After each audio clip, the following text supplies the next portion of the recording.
இந்த எபிசோட் முன்னோட்டம் முழுக்க கலகலப்பும் குழப்பமும் கலந்த ஒரு சீன். டே ப்ளீஸ்ங்க, சொல்றத கேளுடா, வாதா இங்க என்று தொடங்குற அந்த நொடியிலே டென்ஷன் ஏறிதான் இருக்கும். அந்த பொண்ணு காயத்ரி தான் இருக்காளே, அவளகிட்ட நம்ம ஜோலனோட காயத்தை உண்மையெல்லாம் சொல்லிட்டு அவளையே இங்க கூட்டிட்டு வந்துடுவோம்னு பிளான் பண்ணறாங்க. அதுக்குள் ஒருவர் டைம் ஆச்சுடா வரேன்னு கிளம்ப, மற்றவர்கள் எங்கடா போற, சொல்றத கேளுங்கன்னு ஊத்தி நிக்கிறாங்க.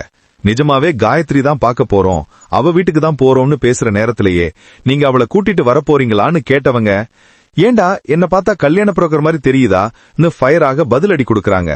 அதற்கும் மேல நான் சொன்ன உடனே உங்க அண்ணன் மூஞ்ச பாத்தியா, அப்படியே ரோட்ல உறைஞ்சு போனார். ரோட்ல ஒரு பொண்ணு பார்த்தாலே உடனே பேசி வழியுது, என்ன ஆட்டோன்னு காசிப்பை கூட சேர்க்கிறாங்க. அண்ணியும் உங்க அண்ணனின் பொய்யான வேலைகளுக்கு ரொம்ப கடுபிடிச்சிட்டு அவர் பண்ணதுல நானும் ரொம்ப கடுப்பாயிட்டேன், ஆனா இதுக்கப்புறம் இப்படி வேலையை செய்யக்கூடாதுன்னு ஸ்ட்ரிக்டா வார்னிங் கொடுக்கறா. அதற்கிடையில் 4 பேரும் குழப்பத்தோட அவளை கூட்டிட்டு வரப்போறோமா இல்லையான்னு திரும்பவும் கேட்க, உங்க அண்ணன் யாரையாச்சும் போய் சைட் அடிப்பாரு, நான் போய் கூட்டிட்டு வரணுமா, எனக்கு வேலை இல்லையா கவுண்டர் அட்டாக் கொடுக்கறாரு.